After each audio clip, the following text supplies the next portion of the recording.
So, Jai Hind friends, welcome to Parikshagar, a one-stop solution for all your competitive examinations.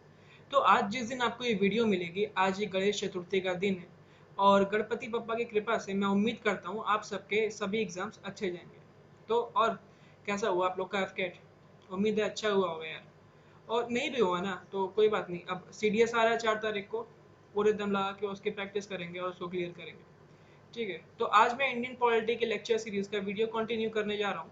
तो आज ये 5वीं video होगी। इसके पहले हमने हिस्टोरिकल अंडरपिनिंग्स देख लिए, मेकिंग ऑफ कॉन्स्टिट्यूशन के कुछ पार्ट देख लिए जो एग्जाम में सीधा सीधा आते थे। और आज शेड्यूल्स की बात करेंगे, क्योंकि शेड्यूल का क्या होता है, कुछ क्वेश्चंस आते हैं मैच द फॉलोइंग से कि अभी जैसे अभी मैं हमारे पास 12 शेड्यूल है पूरे। तो ये पूछ लेता है कि फर्स्ट शेड्यूल किससे रिलेटेड है, सेकंड शेड्यूल किससे रिलेटेड है, थर्ड किससे है, सेवंथ किससे है। ऐसे सारे क्वेश्चंस एग्जाम्स में आ जाते हैं। तो आज वही शेड्यूल देख लेंगे और एक न्यूमोनिक्स भी देख लेंगे कि 12 शेड्यूल है हमारे पास, 12 को याद करना तो थोड़ा बहुत टफ होगा ही। तो एक न्यूमेरिक्स देख लेंगे जैसे कि उसको छोटे से याद कर सकें। ठीक है, अभी वैसे हमारे पास काफ़ी इंफॉर्मेशन याद करने को, तो न्यूमेरिक्स थोड़ा कम हमारा आसान कर देता है। ठीक है, तो चलते हैं काम की वीडियो की तरफ। तो फर्स्ट शेड्यूल, अच्छा फर्स्ट शेड्यूल से पहले मैं बताना चाहूँगा शेड्यूल होता ही क्या है। शेड्यूल एक तरह का टेबुलेशन है, एक क्या कहते हैं, लिस्ट के फॉर्म में लिखा गया है। हमारे कॉन्स्टिट्यूशन को एक तरीके से समराइज किया गया है। ठीक है, जैसे हम इसमें कुछ कुछ पढ़ेंगे, जैसे हम स्टेट्स एंड यूनियन टेरेटरीज को पहला शेड्यूल में पढ़ते हैं, या फॉर एग्जांपल अभी मैं लेता हूँ 7 शेड्यूल की बात करता हूँ। 7 शेड्यूल जिसको हम आगे पढ़ेंगे। तो 7 शेड्यूल में क्या होता है, एक हमारे फेडरल स्ट्रक्चर की नींव है। क्या उसमें लेजिस्लेटिव लिस्ट रखे गए हैं कि central government in in items पे कानून बना सकती है, स्टेट गवर्नमेंट कुछ कुछ आइटम्स पे कानून बना सकती है, और कॉन्करेंटली जिसपे स्टेट गवर्नमेंट और सेंट्रल गवर्नमेंट दोनों कानून बना सकती है। तो ऐसा कुछ हमारे 7 शेड्यूल में लिखा हुआ है।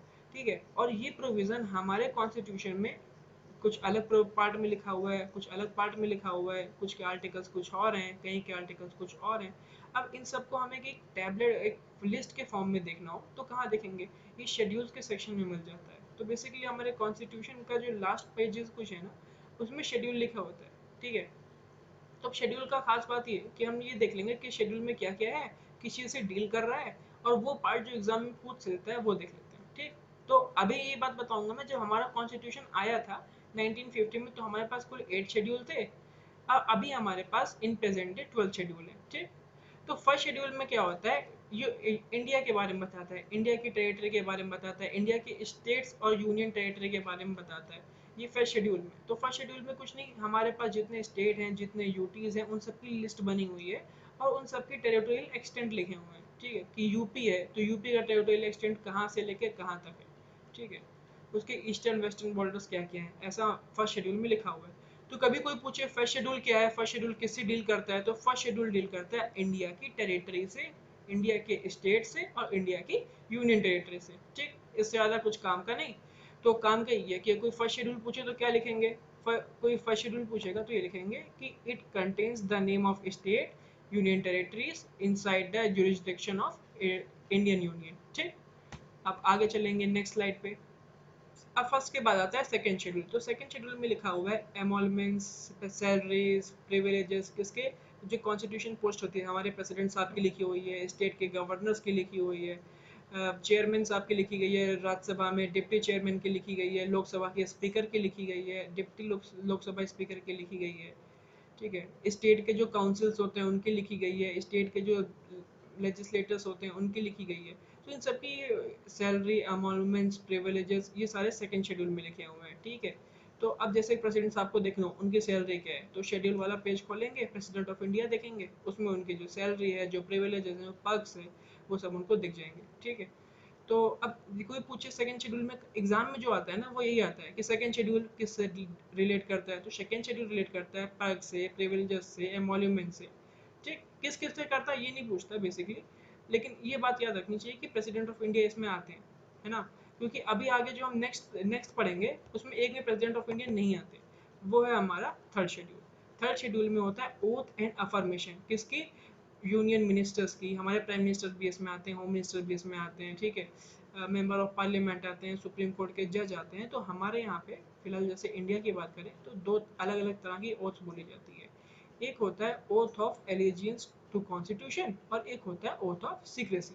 ठीक है, तो हमने इसे ओथ लेते हुए लोगों को सुना होगा, हमारे प्राइम मिनिस्टर साहब की ओथ जब हुई थी कि मैं विधि द्वारा स्थापित भारत के संविधान के प्रति श्रद्धा रखूंगा। और दूसरा जो था सीक्रेसी की, कि मैं इस कॉन्स्टिट्यूशनल पोस्ट पे हूँ, तो मैं अपने मेरे सामने जो जो इन्फॉर्मेशन लाई जाती है, कुछ ऐसी सीक्रेट इन्फॉर्मेशन है जो आम जनता तक नहीं पहुंचाई सकती, वो जब तक मेरा काम नहीं बोलेगा, जब तक रिक्वायर नहीं होगा, मैं किसी और के साथ शेयर नहीं करूंगा।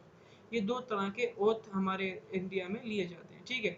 तो ये मेन इंपॉर्टेंट एग्जाम में कभी कभी आ जाता है कि थर्ड शेड्यूल जो हमारा अभी फिलहाल का थर्ड शेड्यूल है, वो उसमें किस का नाम नहीं है। तो हमारे जो प्रेसिडेंट साहब हैं, उनका उनका नाम नहीं है थर्ड शेड्यूल में। President, sorry for the hand writing guys, लेकिन जो हमारे प्रेसिडेंट साहब हैं, उनका नाम नहीं है, क्योंकि प्रेसिडेंट साहब एक अलग तरह की ओथ लेते हैं। वो लेते हैं to preserve and protect the constitution of India, इसकी ओथ लेते हैं, ठीक है। तो इसलिए उनकी oath of formation third schedule में नहीं ली जाती। तो एग्जाम में जो पूछता है थर्ड शेड्यूल, ये पूछता है किससे रिलेटेड है, तो थर्ड शेड्यूल रिलेटेड है ओथ एंड अफर्मेशन से। और थर्ड शेड्यूल में किसकी ओथ नहीं है, तो प्रेसिडेंट साहब की ओथ थर्ड शेड्यूल में नहीं है, ठीक। अब चलेंगे फोर्थ पे। तो फोर्थ क्या है, फोर्थ में राज्यसभा, जैसे हम जानते हैं कि पार्लियामेंट के तीन पार्ट हैं, लोकसभा, राज्यसभा और प्रेसिडेंट। तो राज्यसभा में स्टेट से सेलेक्ट हुए मेंबर आते हैं, ठीक है, और स्टेट की पॉपुलेशन कितनी है उसके हिसाब से मेंबर आते हैं। तो जो बड़े स्टेट होंगे उनसे ज़्यादा मेंबर आएंगे, जो छोटे स्टेट होंगे उनसे कम मेंबर आएंगे। तो अब किसी स्टेट को देखना हो हमारे इधर कितने मेंबर, क्या करेगा, फोर्थ शेड्यूल खोलेगा, उसमें स्टेट लिखा हुआ है, स्टेट के आगे पॉपुलेशन लिखी है, कितने मेंबर जाएंगे राज्यसभा में वो लिखा हुआ है। तो स्टेट उतने मेंबर अपने इधर से सेलेक्ट करके भेज देता है, ठीक है। एक तो मेन फोकस ये है हमारे एग्जाम में, फोर्थ शेड्यूल से क्या पूछता है, फोर्थ शेड्यूल किसका है, allocation of seat in Rajya Sabha. Slide पे आ गया है, एलोकेशन ऑफ सीट इन राज्यसभा, ये इसका मेंशन है फोर्थ शेड्यूल में, ठीक। अब फोर्थ के बाद आएंगे हम लोग फिफ्थ शेड्यूल पे। तो फिफ्थ शेड्यूल क्या इससे रिलेट करता है, फिफ्थ शेड्यूल कुछ ऐसे शेड्यूल्ड एरियाज है हमारे कंट्री में जहाँ जनजातियाँ पाई जाती हैं। तो हमें क्या करना है कि वहाँ के एडमिनिस्ट्रेशन, वहाँ के जनजातियों को का जो एडमिनिस्ट्रेशन है उसको संभालना है, कि वहाँ की जो कल्चर है वो प्रोटेक्ट रहे। अभी क्या है, इंडस्ट्रियलाइजेशन है, इंडस्ट्रीज कहीं भी जाती हैं, कहीं भी अर्बनाइजेशन हो जाता है। तो ये यूनियन ऑफ इंडिया की जिम्मेदारी है कि जो ट्राइब्स हैं उनका एक कल्चर है, और वो कई सौ सालों से, क्या हजारों सालों से भी चला चला आ रहा है, ठीक है। उसको प्रोटेक्ट करने की जिम्मेदारी भी किसकी है, यूनियन ऑफ इंडिया की। तो फिफ्थ शेड्यूल में ऐसे स्टेट लिखे हुए हैं, स्टेट के आगे वो एरियाज लिखे हुए हैं जहाँ पे जाना फिलहाल के लिए क्या कहेंगे, आम आदमी के लिए रेस्ट्रिक्टेड है। क्यों, क्योंकि वहाँ की हम पॉपुलेशन, वहाँ के जो कल्चर है उसको हम प्रोटेक्ट कर रहे हैं, ठीक। तो फिफ्थ शेड्यूल में पूछेगा तो क्या पूछेगा, फिफ्थ शेड्यूल में आप ये पूछेगा कि कुछ शेड्यूल्ड एरिया और कुछ शेड्यूल्ड ट्राइब्स के एडमिनिस्ट्रेशन और कंट्रोल की बात हुई है, ठीक, और कुछ नहीं पूछेगा। फिफ्थ शेड्यूल में ये है कि किसके बारे में है, तो शेड्यूल्ड कुछ एरिया और कुछ शेड्यूल्ड ट्राइब्स, उनके एडमिनिस्ट्रेशन की बात है, ठीक। ये एग्जाम के लिए इंपॉर्टेंट पॉइंट है। अच्छा, सिक्स शेड्यूल ये भी है, जैसे फिफ्थ शेड्यूल में है कुछ शेड्यूल्ड एरिया, सिक्स शेड्यूल कुछ चार स्टेट्स के जो है शेड्यूल्ड ट्राइब्स की बात करता है या ट्राइब्स की बात करता है। वो कौन कौन से चार स्टेट हैं, आसाम हो गया, मेघालय हो गया, त्रिपुरा हो गया, मिजोरम हो गया, जो बेसिकली हमारे नॉर्थ ईस्ट के स्टेट्स हैं। इन सब के जो ट्राइब्स हैं इनकी बात करता है, ठीक है। तो ये एग्जाम में आता है कि सिक्स शेड्यूल में कौन कौन से ट्राइब्स की बात, किन कौन से स्टेट के ट्राइब्स की बात हुई है, ठीक। तो कौन कौन सा स्टेट हो गया, आसाम, कौन सा हो गया, आसाम हो गया, मेघालय हो गया, त्रिपुरा हो गया, मिजोरम हो गया, ये चार स्टेट्स की बात हुई है सिक्स शेड्यूल में, ठीक है। चार के अलावा पांचवे की बात नहीं हुई है। तो ये एग्जाम में आ जाता है कि इसमें से कौन सा स्टेट सिक्स शेड्यूल में है, या ये चार तीन ऑप्शन दे देगा, आसाम, मेघालय, त्रिपुरा, छत्तीसगढ़, इसमें से कौन सा स्टेट सिक्स शेड्यूल में नहीं कवर है, ठीक है। तो छत्तीसगढ़ को ट्रिक लगाएंगे। केवल चार स्टेट है, आसाम, मेघालय, त्रिपुरा, मिजोरम, केवल चार, ठीक। तो फिफ्थ और सिक्स में अंतर समझ में आया। फिफ्थ शेड्यूल में क्या, कुछ ऐसे शेड्यूल्ड एरियाज, ये यहाँ पे लिस्ट भी मैंने दे दी है फिलहाल, तो आंध्र प्रदेश, झारखंड, छत्तीसगढ़, हिमाचल प्रदेश, एमपी, गुजरात, महाराष्ट्र, उड़ीसा, राजस्थान, यहाँ के कुछ एरियाज दे दिए हैं। ये एग्जाम में कभी नहीं पूछता, लेकिन ये सारे स्टेट है। वैसे फैक्चुअल इन्फॉर्मेशन अगर किसी को पसंद हो लिखना तो लिख सकता है, लेकिन एंड ऑफ द डे हमें एग्जाम पास करना है, और एग्जाम पास करने के लिए ये इन्फॉर्मेशन जरूरी नहीं, उसके लिए इंपॉर्टेंट है कि फिफ्थ शेड्यूल किस किस चीज़ से डील कर रहा है, ठीक। अब सिक्स शेड्यूल का भी हो गया, केवल चार स्टेट ही आता है, आसाम, मेघालय, त्रिपुरा, मिजोरम। भाई साहब इसको बोलना चालू कर दो, आप जहाँ बैठे हो ना वहाँ 6 शेड्यूल के आगे उसको बोलना चालू कर दो, या नोट्स बना लो इसके, क्योंकि ये एग्जाम में आता ही आता है। ये शेड्यूल वाले क्वेश्चन ना लगभग आपको साल में जो एग्जाम हो रहा है, साल में 2 एनडीए होता है, 2 सीडीएस होता है, 2 में मिल जाएगा। जिस 4 में करीब 50% रेशियो होता है इसका, कि किसी न किसी एग्जाम्स में आ जाएगा शेड्यूल के क्वेश्चन। ठीक, अब आ गया 7 शेड्यूल। तो 7 शेड्यूल जो है एक्चुअली एक तरह से बोलते हैं बैकबोन है हमारे फेडरलिज्म स्ट्रक्चर की। फेडरलिज्म क्या, कि कुछ यूनियन गवर्नमेंट के पास अलग पावर है, स्टेट गवर्नमेंट के पास अलग पावर है। अब ये फेडरल स्ट्रक्चर हम कैसे करेंगे, कैसे बताएंगे कि dear state you have some power, आप हमारे फेडरेशन के पार्ट हो। तो उसके क्या करेंगे, स्टेट को कुछ राइट्स दे दिए गए, कि कुछ स्टेट लिस्ट दे दी गई, इसमें जो आइटम्स हैं उस पर स्टेट ही स्पेसिफिक तौर से कानून बना सकती है। ठीक, तो 3 तरह की लिस्ट पढ़ी जाती है इसमें, एक होती है यूनियन लिस्ट, एक होती है स्टेट लिस्ट, और एक होती है कॉन्करेंट लिस्ट। तो यूनियन लिस्ट नाम से ही पता चल रहा है कि यूनियन यानी सेंट्रल गवर्नमेंट उस पर कानून बनाएगी। स्टेट लिस्ट नाम से ही क्लियर है कि स्टेट की गवर्नमेंट उस पर कानून बनाएगी। अच्छा, कॉन्करेंट लिस्ट क्या होता है, इसका तो नाम से क्लियर ही नहीं है यार। तो कॉन्करेंट ऐसे सब्जेक्ट आइटम्स होते हैं जिसमें सेंट्रल गवर्नमेंट भी कानून बना लेगी और स्टेट गवर्नमेंट भी कानून बना लेगी। ठीक है, जैसे एजुकेशन हो गया, ट्रांसफर ऑफ प्रॉपर्टी का कुछ हो गया, फॉरेस्ट हो गया, ट्रेड हो गया। तो ये यहाँ पे लिस्ट दे दी है। अच्छा, कुछ लिस्ट में कुछ इतना पूरा पूरा याद करने की जरूरत नहीं, लेकिन जब दे पढ़ोगे ना तो पता चल जाएगा कि यूनियन गवर्नमेंट पर डिफेंस है, एटॉमिक एनर्जी है, फॉरेन अफेयर्स है, वॉर एंड पीस है, टेलीग्राफ है, रेलवेज है। तो इन सब के बारे में स्टेट गवर्नमेंट रूल बना भी नहीं सकती। क्यों? क्योंकि पूरे देश के लिए यूनिफॉर्म ही है। ठीक, एक यूपी के लिए अलग डिफेंस सर्विस है, बिहार के लिए कोई अलग डिफेंस सर्विस है, साउथ में जो तमिलनाडु में जो है कोई और है, और असम में कुछ और है, ऐसा तो नहीं है। इंडियन आर्म फोर्सेज हैं हर जगह पे, ऑल ओवर द इंडिया आप जाओगे तो इंडियन आर्म फोर्सेज ही हैं। एटॉमिक एनर्जी, पूरे देश की एक ही एटॉमिक पॉलिसी है। ठीक, और स्टेट में आता है एग्रीकल्चर, पुलिस। अच्छा, पुलिस तो सबको ही पता है कि हर स्टेट की अपनी अलग अलग पुलिस, हर स्टेट का अपना अलग अलग पुलिस का रूल। ठीक है, लिकर हो गया, क्या कहते हैं, लाइफ स्टॉक हो गया, इन सब के लिए स्टेट लिस्ट बनाता है। अच्छा, तो एग्जाम में ये पूछ लेता है, लेकिन अब देखो इतना याद करने तो कोई नहीं जाएगा, ये पता ही चल जाता है। अब एटॉमिक एनर्जी, ये वॉर आया, इन सब का है तो यूनियन लिस्ट, कुछ लिकर से आया, एग्रीकल्चर से आया तो स्टेट लिस्ट। अच्छा, एजुकेशन के लिए आप तो जानते ही हो गया, कुछ सेंट्रल स्कूल होते हैं, कुछ स्टेट स्कूल होते हैं, तो एजुकेशन अपने आप में कॉन्करेंट लिस्ट में आ गया है। केंद्रीय विद्यालय, जवाहर नवोदय विद्यालय एग्जाम्पल है सेंटर के, और स्टेट बोर्ड के तो आपके एन नंबर ऑफ स्कूल। ठीक है, फॉरेस्ट हो गया, ट्रेड हो गया, इन सब के लिए सब कानून बना सकते हैं। ठीक है, कॉन्करेंट लिस्ट इस में ये सब आता है। तो ये नाम से पता चल जाता है, इतना सब याद करने की जरूरत नहीं। मेन बात ये कि 7 शेड्यूल में क्या है, 7 शेड्यूल किस चीज़ से डील करती है, तो हमारे जो इंडिया की फेडरलिज्म फेडरलिज्म है इससे डील करता है। ठीक, फेडरलिज्म वैसे हमारा बेसिक स्ट्रक्चर डॉक्ट्राइन भी है। अच्छा, बेसिक स्ट्रक्चर क्या होता है, इसके लिए भी वीडियो नेक्स्ट आएगी, तो आप सब्सक्राइब कर लो जैसे आपको नोटिफिकेशन आती है। अच्छा, पॉलिटी की सीरीज कंप्लीट होगी, इसके बाद एक साइंस की, इसके बाद क्या, कुछ ही दिनों में साइंस की सीरीज भी आने वाली है और करंट अफेयर्स की भी आएगी। ठीक है, तो आप सब्सक्राइब कर लो यार, तो आपको सारा कंटेंट इसमें फ्री में ही मिलेगा, आपको कहीं और जाने की जरूरत नहीं है। अच्छा, 7 शेड्यूल हो गया। Coming to 8th। 8th क्या है, ऑफिशियल लैंग्वेजेस ऑफ इंडिया। और आज के दिन पे कुल 22 ऐसी लैंग्वेजेस है जो constitution of India officially recognise करता है। ठीक, अब मैं फिर से याद दिलाऊंगा शेड्यूल क्या है। शेड्यूल टेबल्स है, शेड्यूल एक लिस्ट है। आप किसी को देखना हो कि कॉन्स्टिट्यूशन ऑफ इंडिया में कितने लैंग्वेजेस हैं जिनको ऑफिशियल लैंग्वेज माना जाता है, तो 8 शेड्यूल वाला पेज खोलेगा, 22 लैंग्वेजेस के नाम पढ़ लेगा।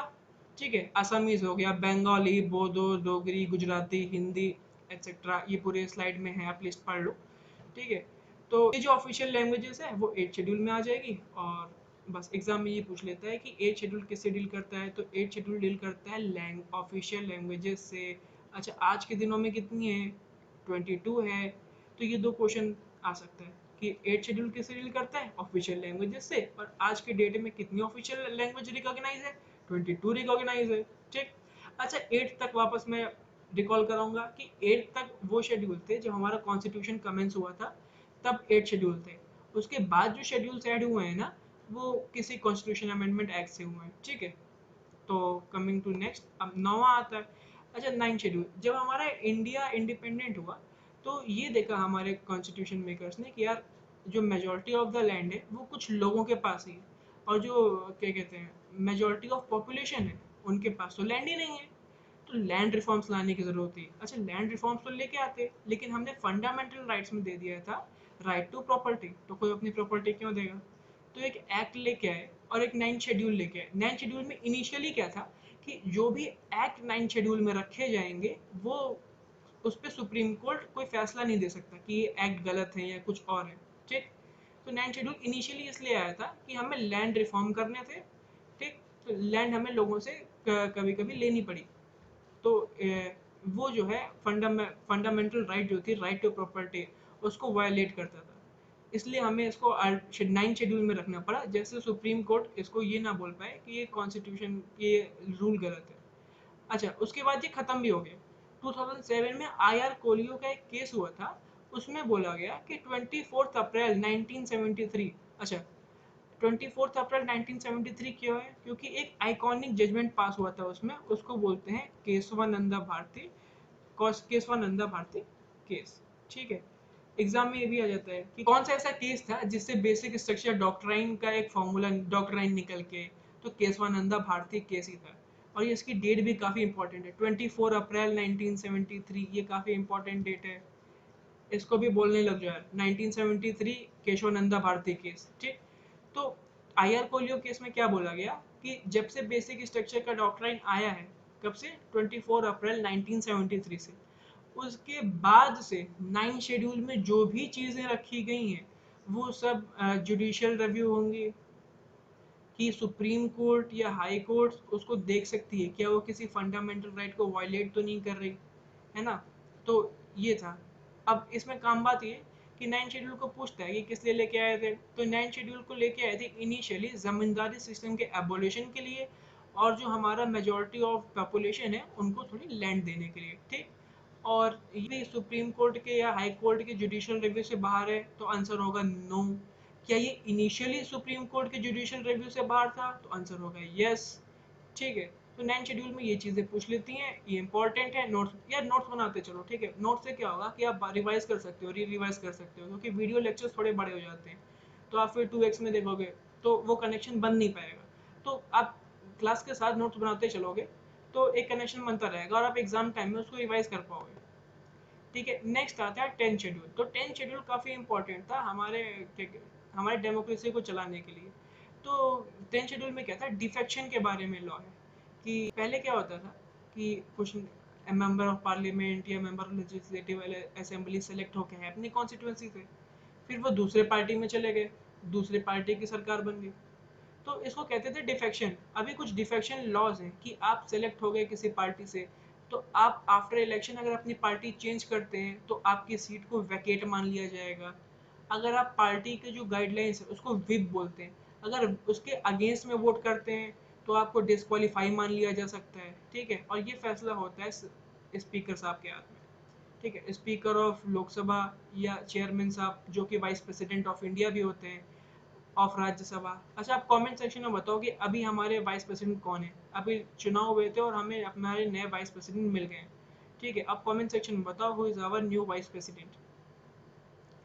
तो एग्जाम में जो 10 शेड्यूल से क्वेश्चन पूछता है कि 10 schedule is related to what provisions, तो ये है एंटी डिफेक्शन लॉ से रिलेटेड। क्या 10 शेड्यूल है किसे?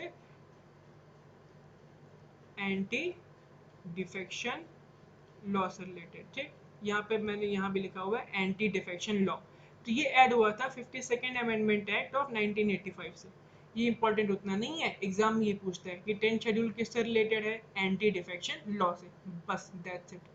और एग्जाम में क्वेश्चंस नहीं आते ज़्यादा, 3-4 आपको शेड्यूल दे देता है यार, उसके बाद उसका दे देता है किस किस चीज़ से रिलेटेड है। ठीक है, तो वन फर्स्ट का सेकंड, सेकंड का फोर्थ, इस तरह से ऑप्शन आपको मैचिंग वाले क्वेश्चन मिलते हैं इससे बेसिकली। अच्छा, 11 शेड्यूल क्या है? 11 शेड्यूल आया हमारा पंचायती राज इंस्टीट्यूशन से रिलेटेड, लोकल सेल्फ गवर्नमेंट से रिलेटेड। कब आया? 73rd amendment act of 1992। Important, बहुत इंपॉर्टेंट, इसके नोट्स बना लो। पंचायती राज इंस्टीट्यूशन किस एक्ट से आया था? 73rd amendment, constitution amendment act 1992 से आया था। ठीक है, अब एग्जाम में ये पूछता है 11 शेड्यूल किससे रिलेटेड है? पंचायती राज इंस्टीट्यूशन से रिलेटेड है। पंचायती राज इंस्टीट्यूशन को मैं लिख दूंगा PRI। ठीक है, PRI, पंचायती राज इंस्टीट्यूशन।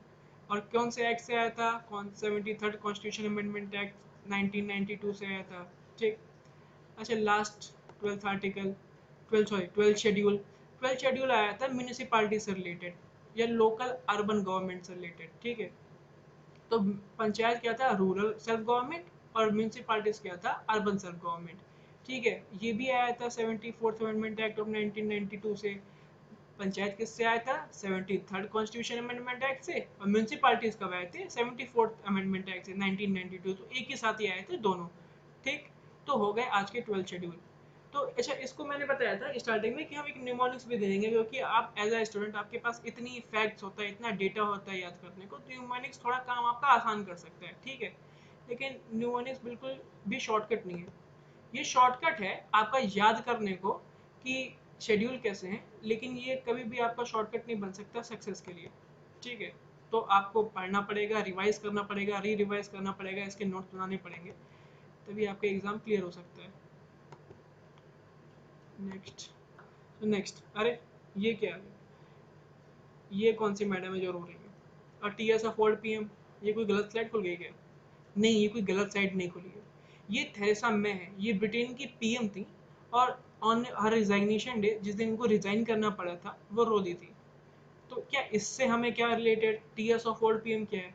हाँ, यही न्यूमोनिक्स है। टीएस ऑफ ओल्ड पीएम ही हमारा न्यूमोनिक्स है। अभी पूछोगे ये कैसे न्यूमोनिक्स है? ये हमें पता चलेगा अगले स्लाइड से। ठीक। टीएस ऑफ ओल्ड पीएम, तो याद करो, पहला शेड्यूल किससे रिलेटेड था? टेरिटरी ऑफ इंडिया से। कैसी टेरिटरी ऑफ, क्या लिखा हुआ है? नाम लिखा हुआ है किसका? स्टेट्स का और यूनियन टेरिटरीज का। अच्छा, सेकेंड शेड्यूल किससे रिलेटेड था? एमोल्यूमेंट्स, अलायंस, प्रिविलेजेस, उसमें नाम लिखा हुआ था प्रेसिडेंट साहब का, स्पीकर साहब का, चेयरमैन साहब का, गवर्नर लोगों हर स्टेट्स का। ठीक। उनके एमोल्यूमेंट्स, अलायंस, प्रिविलेजेस किस में लिखे थे? सेकेंड शेड्यूल में। थर्ड क्या था? ओथ एंड अफर्मेशन, किसकी? प्राइम मिनिस्टर साहब की, मिनिस्टर्स की, स्टेट के मिनिस्टर्स की ओथ एंड अफर्मेशन थी। अच्छा, ओथ एंड अफर्मेशन किसकी नहीं लिखी हुई थी? प्रेसिडेंट साहब की नहीं लिखी हुई थी। प्रेसिडेंट साहब की ओथ एंड अफर्मेशन कहाँ आती है? आर्टिकल 60 में आती है। ठीक है। आर्टिकल 60 में प्रेसिडेंट साहब की ओथ के बारे में लिखा हुआ है। ठीक। ए, याद करो फोर्थ शेड्यूल क्या था? आर, सीट राज्यसभा में कितने मेंबर्स आएंगे, किस स्टेट से आएंगे, ये कौन से डिपेंड करता है? फोर्थ शेड्यूल से। तो आर, राज्यसभा का आर याद कर लो। ठीक है। फिर फिफ्थ शेड्यूल याद करो, क्या था? शेड्यूल्ड एरियाज, उनका हमें क्या करना था? एडमिनिस्ट्रेशन करना था। क्या कि उनका जो कल्चर है उसको हम प्रिजर्व कर पाए। सिक्स, सिक्स में क्या था? फिर शेड्यूल एरिया है, लेकिन केवल चार। कौन से? असम, मेघालय, त्रिपुरा और मिजोरम, केवल चार।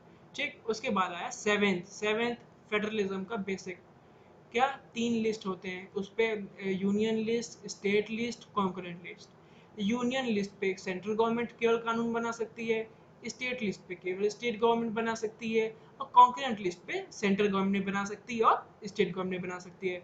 ठीक। अगला आता है एट शेड्यूल, किससे रिलेटेड है? एट शेड्यूल रिलेटेड है ऑफिशियल लैंग्वेजेस ऑफ इंडिया से। आज के समय इंडिया कितने ऑफिशियल लैंग्वेज रिकॉग्नाइज करता है? 22 ऑफिशियल लैंग्वेज रिकॉग्नाइज करता है। ठीक।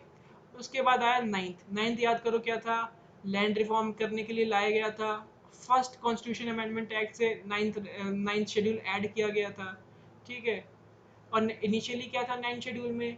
कि नाइन्थ शेड्यूल में जो भी लॉ रखे जाएंगे वो जुडिशियल रिव्यू से बाहर होंगे। जुडिशियल रिव्यू क्या होता है उसको डिटेल में देखेंगे, लेकिन अभी एज समरी जान लो। जुडिशियल रिव्यू होता है, हाई कोर्ट और सुप्रीम कोर्ट के पास पावर होती है कि वो किसी और बने, सेंट्रल गवर्नमेंट के, स्टेट गवर्नमेंट के बने हुए कानून को या लॉज को देख सकते हैं, क्या वो किसी फंडामेंटल राइट को वायलेट तो नहीं कर रहा। अगर वायलेट कर रहा है तो वो law null and void declare हो जाता है। ठीक है। बेसिक स्ट्रक्चर जैसे क्या? फंडामेंटल राइट्स हो गए। फंडामेंटल राइट्स कौन से? राइट टू इक्वालिटी हो गया। ठीक है। राइट अगेंस्ट डिस्क्रिमिनेशन हो गया। अब गवर्नमेंट इसके अगेंस्ट लॉ नहीं बना सकती कि कल से इन लोगों के अगेंस्ट डिस्क्रिमिनेशन होगा, नहीं।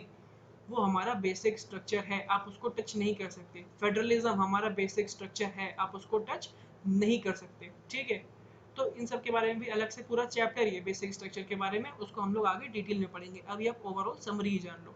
ठीक है। तो नाइन्थ के बाद आता है now tenth, anti defection law. Defection का डी, इससे याद कर लो। ठीक है। एंटी डिफेक्शन लॉ, उसमें क्या होता है, वो डिफेक्शन यानी कुछ member of parliament, member of legislative assemblies, parliament के भी, स्टेट लेजिस्लेटिव काउंसिल या स्टेट लेजिस्लेटिव असेंबलीज के भी, उनके ऊपर कुछ लॉज होते हैं कि कौन कौन से लॉ हैं। जो एमपीज होते हैं पार्लियामेंट के, जो एमएलएज होते हैं स्टेट लेजिस्लेटर्स के, मेंबर होते हैं स्टेट काउंसिल्स के, उन सब के ऊपर कुछ लॉज बनाए गए हैं। ठीक है, डिफेक्शन के लॉज भी हम आगे डिटेल में पढ़ेंगे, अभी हम खाली शेड्यूल्स के बारे में फोकस करें। ठीक, फिर आता है हमारा 11 शेड्यूल। ये किस पे डिपेंड, ये क्या है, पंचायती राज इंस्टीट्यूशन के बारे में, मतलब local rural government, sorry local rural government. ठीक, उसके बाद आता है म्यूनिसिपालिटीज। ये क्या है, लोकल अर्बन सेल्फ गवर्नमेंट। एक ही दिन आए थे ये लोग। कौन से एक्ट से आए थे, कौन से कॉन्स्टिट्यूंट अमेंडमेंट एक्ट से, 73 से आया था पंचायती राज, और 74 से आया था म्यूनिसिपालिटीज। ठीक, 1992 में ही आए थे दोनों के दोनों। अच्छा, याद कैसे, ये ट्रिक कैसे हुआ, आप टेरिटरी के टी से याद कर लो, टी, एमोलमेंट्स के ई से याद कर लो, ई। थर्ड में होता है अफर्मेशन, अफर्मेशन के ए से याद कर सकते हैं, ए। राज्यसभा है फोर्थ में, तो राज्यसभा का पहला वर्ड आर, आर से याद कर सकते हैं क्या, आर। और शेड्यूल्ड एरिया फिर आता है फिफ्थ में, शेड्यूल्ड एरिया, शेड्यूल्ड एरिया का एस से याद हो सकता है, एस। उसके बाद क्या आते हैं अदर शेड्यूल्ड एरियाज, कौन से, असम, मेघालय, मिजोरम और त्रिपुरा, उसका अदर्स का ओ। फिर आता है एफ, एफ यानी फेडरलिज्म का हमारा स्ट्रक्चर, 3 तरह के लिस्ट। फिर आता है ओ, ओ मतलब official languages of India, India ऐसे कौन से ऑफिशियल लैंग्वेज को रिकॉग्नाइज करता है। एल, एल से याद करो, लैंड रिफॉर्म्स के लिए आया था, कौन सा आया था, 9th आया था। फिर क्या है, डी, डी मतलब डिफेक्शन वाला डी याद कर लो। फिर आता है पी, और पंचायती राज इंस्टीट्यूशन और म्यूनिसिपैलिटीज। तो कैसे याद करेंगे, tears of old PM, tears of old PM. ठीक है, याद नहीं याद आए तो थेरेसा मै को याद कर लेना वापस, उनके रोते हुए फोटो। ठीक है, और एग्जाम में जाते हुए यार टेंशन तो आती है, तो कुछ कुछ बीच का याद कर लो, जैसे टी स्टार्ट याद करो, T territories of India starting का है, ये तो पता ही है। आर राज्यसभा का नंबर है कि कौन से स्टेट को कितना नंबर मिलेगा। P panchayat, M municipalities, D defection. बीच बीच का कुछ याद कर लोगे ना तो बन जाएगा, क्योंकि अब इन मैडम की फोटो ना आप लोग को भूल नहीं रही कि थेरेसा में अपने रिजिग्नेशन वाले दिन रोने लग गई थी। ठीक है, टीयर्स ऑफ ओल्ड पीएम। तो फिर आज के लिए वीडियो में इतना ही। अगर आपको पसंद आया तो लाइक कर दो यार, चैनल को सब्सक्राइब कर दो। और हमारी परीक्षागढ़ की टीम अभी काफ़ी नई है, अगर आपको लगता है कि किसी को कुछ इम्प्रूवमेंट की ज़रूरत है, हमें कंटेंट में कुछ चेंज करना चाहिए, या वे ऑफ टीचिंग में किसी कुछ कमी है, हम कैसे कमी हो, तो उसको बिल्कुल आप कमेंट सेक्शन में बता दो, हम बिल्कुल उसको इम्प्लीमेंट करने का ट्राई करेंगे। और आपको कोई टॉपिक्स पढ़ने हो या कुछ और चाहिए कि आप इसकी सीरीज़ लेके आओ या कुछ और सब्जेक्ट की सीरीज़ लेके आओ, तो उसका भी कमेंट कर दो, हम वो सीरीज़ भी आपके लिए लेके आएंगे। ठीक है, तो जय हिंद।